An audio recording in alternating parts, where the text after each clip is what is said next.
Bismillahirrahmanirrahim. Assalamualaikum warahmatullahi ta'ala wabarakatuh. Alhamdulillahi rabbil alamin. Wassalatu wassalamu ala ashrafil anbiya wal mursalin wa ala alihi wa sahbihi ajma'in. Qala rabbi shrah li sadri wa yassir li amri wa hlul 'uqdatan min lisani yafqahu qawli. سبحانك لا علم لنا إلا ما علمتنا إنك أنت العليم الحكيم ولا حول ولا قوة إلا بالله العلي العظيم. Alhamdulillah, pertama sekali kita bersyukur kepada Allah Subhanahu wa taala kerana masih lagi dipertemukan pada kali ini pada siri yang seterusnya. Baik, jadi seperti biasa kita akan sambung kembali membaca kitab Pati Munyatul Musalli, kitab yang membicarakan tentang sembahyang. Jadi pada kali ini kita akan sambung pada muka surat 53 lah. Kita sambung muka surat 53 atas sekali. Tajuknya yang pertama adalah sunat dahulu daripada sembahyang. Ini sunat sebelum daripada masuk sembahyang. Qala musannifu rahimahullahu ta'ala, adapun sunat, adapun perkara sunat yang sunat kita buat dahulu, yakni sebelum daripada masuk sembahyang, iaitu perkara sunat sebelum daripada masuk sembahyang tu bang lah, ataupun bahasa Arab ni azan. Azan tu bang lah. Macam mana lafaz dia? Allahu Akbar, Allahu Akbar, Allahu Akbar, Allahu Akbar. Asyhadu an la ilaha illallah, asyhadu an la ilaha illallah, asyhadu anna Muhammadar Rasulullah, أشهد أن محمد رسول الله. حي على الصلاة، حي على الصلاة، حي على الفلاح، حي على الفلاح. الله أكبر، الله أكبر، لا إله إلا الله. Maknanya lafaznya Allahu Akbar, Allahu Akbar tu dua kali.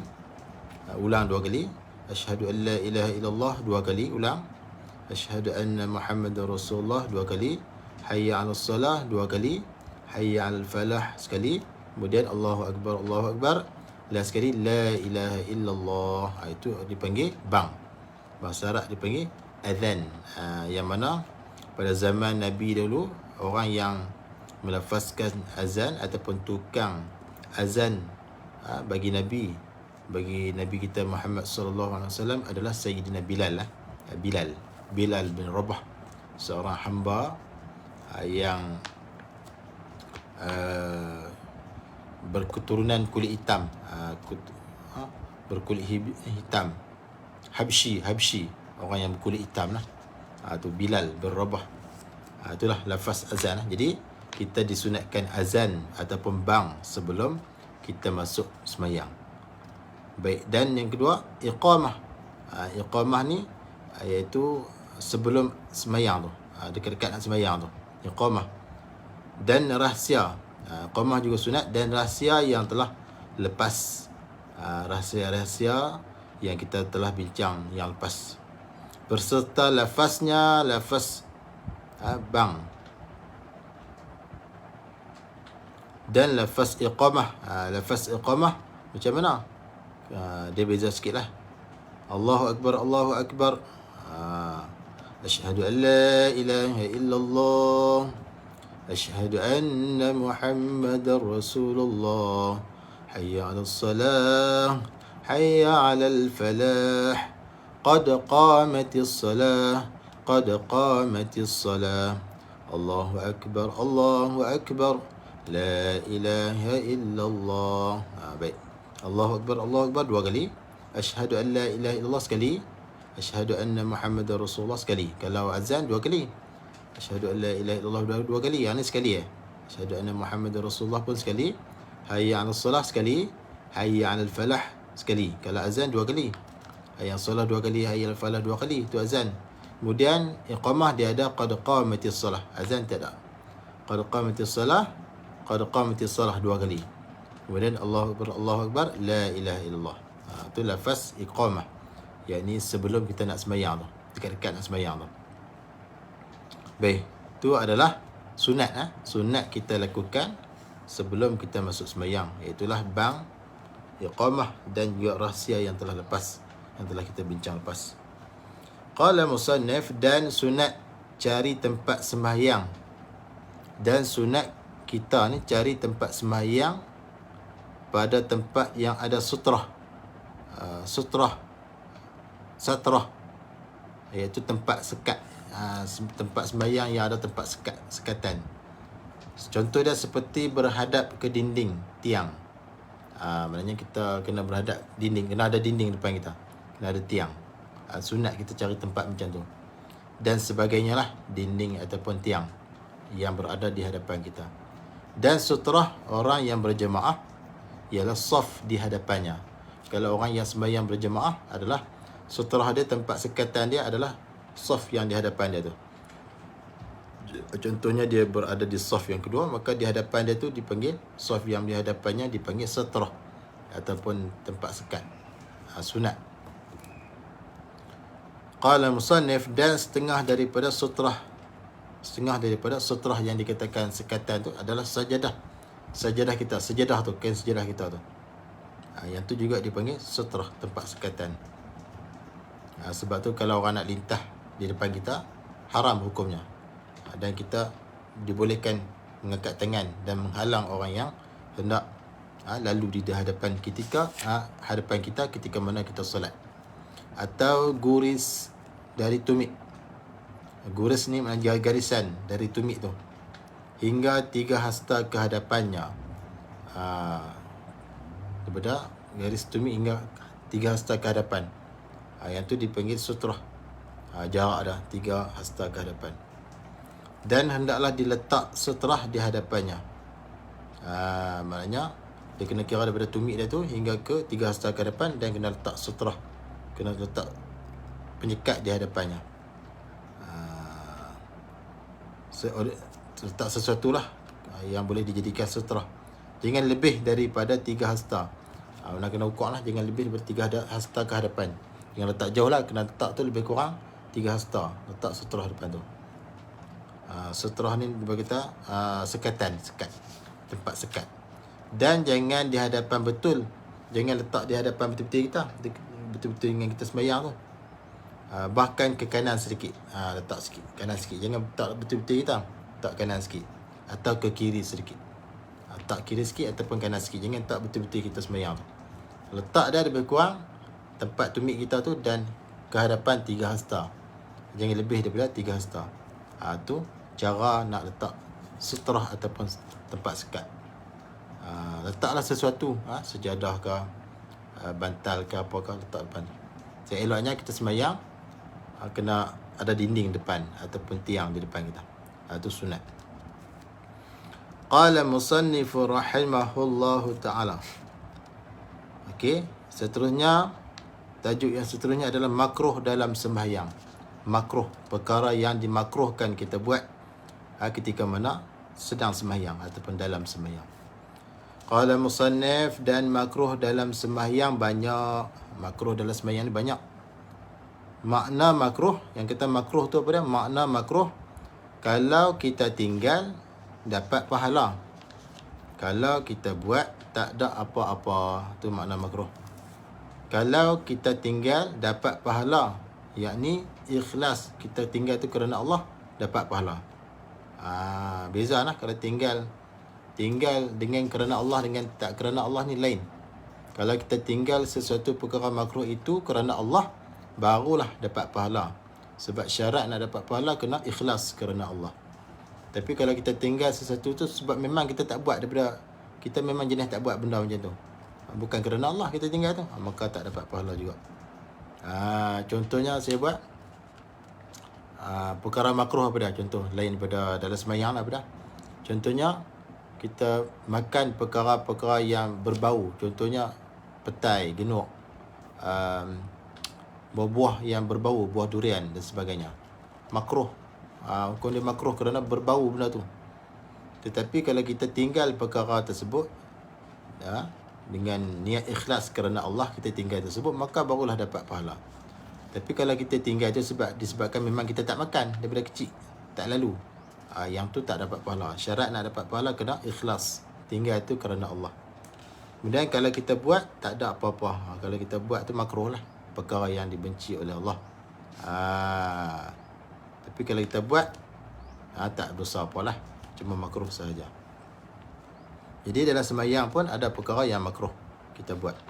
Kalau kita tinggal kerana Allah, maka dapat pahala. Kalau kita buat, tak ada apa-apa, tak dosa. Pertama daripada banyak perkara makruh yang dalam sembahyang tu, apa dia? Paling ke kanan, ke kiri dengan muka. Muka dia tu duduk paling kanan. Muka dia sat paling kanan, sat paling kiri. Hukum dia makruh. Dalam sembahyang tu duduk paling kanan. Di tengah sembahyang tu paling kanan, paling kiri. Makruh hukum dia lah. Tak batal sembahyang. Adapun paling dada batas sembahyang. Kalau dada ni berpaling daripada kiblat, pusing badan ke arah kanan, pusing dada ke arah kiri, maka batal sembahyang lah. Kerana dadanya sudah lari daripada kiblat. Kiblat kita Kaabah kan. Apabila dada ni berpaling daripada kiblat, maka batal sembahyang. Tapi kalau setakat paling muka kanan atau kiri, maka makruh, tidak batal sembahyang. Itu yang pertama. Kedua daripada banyak perkara makruh dalam sembahyang tu, lenggok ke langit, ataupun langut ke langit. Tengah duduk sembahyang tu, langut tengok langit, tengok atas lah maksudnya. Kalau dalam masjid tu dia tengok atas. Tengah duduk sembahyang, langut tengok atas. Yang tu makruh lah, tak batal sembahyang. Yang ketiga, tutup mulut dengan umpama kain. Tiba-tiba dalam sembahyang tu dia pergi tutup mulut dengan seumpama kain. Tutup mulut dengan kain dalam sembahyang tu makruh. Melainkan menguap. Lain lah daripada menguap. Kalau dia tengah menguap, tutup. Yang tu tak makruh. Kalau menguap, tutup mulut ketika menolak sembahyang. Ketika menolak sembahyang kita menguap, kita tutup mulut, maka tak makruh. Yang tu maka disunat tutup mulut dengan tangannya. Maknanya ketika kita sembahyang dan ketika itu juga kita menguap, maka disunatkan kita tutup mulut. Tak makruh, sunat. Tapi kalau saja-saja api tutup mulut, umpama dengan kain ataupun sebagainya, maka makruh. Tapi kalau menguap dalam sembahyang, kita disunatkan tutup mulut. Sebab apa? Disunatkan kerana hadis Nabi. Maksudnya kalau kamu menguap, yakni ketika sembahyang ataupun di luar sembahyang lah, hendaklah, yakni sunatlah kamu tutup mulut dengan tangannya. Maknanya bila kita menguap, sama ada di dalam sembahyang ataupun di luar sembahyang, maka disunatkan kita menutup mulut. Kerana apa sunat tutup mulut? Ketika menguap tu, kerana syaitan masuk ke dalam mulut kalau tidak tutup. Kalau kita menguap, tak tutup mulut, maka syaitan akan masuk dalam mulut kita. Menguap tu tak kira lah sama ada dalam sembahyang ataupun di luar sembahyang. Jadi kalau kita menguap ketika mana kita sedang solat, maka sunat tutup mulut. Tu. Tapi kalau saja-saja tutup, umpama dengan kain atau sebagainya, maka makruh lah saja-saja. Kalau menguap tak apa, disunatkan.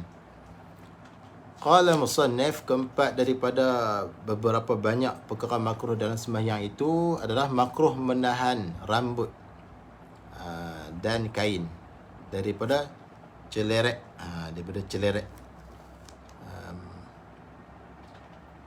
Melainkan bagi perempuan, maka harus sembahyang dengan bersanggul atau berjalin. Tu. Keempat makruh dia menahan rambut dan kain daripada celerek jatuh. Rambut kita tahan tu. Rambut panjang lah.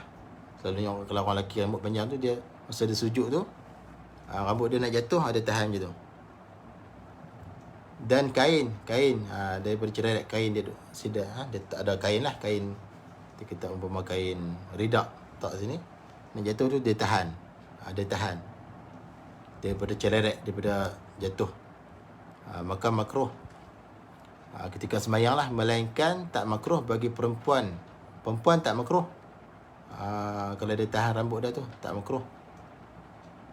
Maka harus sembahyang dengan bersanggul. Perempuan ni kalau dia sembahyang dengan dia buat sanggul rambutnya, harus, atau berjalin. Jalin ni tak faham apa dah. Kerana menahan rambut tu, menegah akan rambut tu ataupun kain daripada sujud menyembah Tuhan serta kita. Maknanya kita tahan rambut tu, takut rambut tu jatuh dan kita sujud sekali. Sujud sekali menyembah Tuhan. Apatah lagi kalau rambut tu kita sujud atas dia, lagilah tak sah sujud tu, sebab kita sujud atas rambut. Tu. Sebab itulah orang lelaki ni kalau yang rambut panjang tu pakai kepiah tu lebih baik. Sebab apa? Kalau rambut panjang, kalau tak pakai kepiah, kita sujud tu rambut tu akan jatuh. Seperti pada hadis tu. Qala musannif, kelima makruh berludah. Kelima makruh berludah di hadapan atau di kanan, di tengah sembahyangnya. Tengah duk sembahyang tu, makruh kita ludah di depan. Puih ludah di depan, ataupun di kanan. Puih ludah belah kanan ketika mana sedang sembahyang. Makruh hukum dah. Bahkan berludah di sebelah kiri. Makruh juga. Belah kiri pun makruh juga.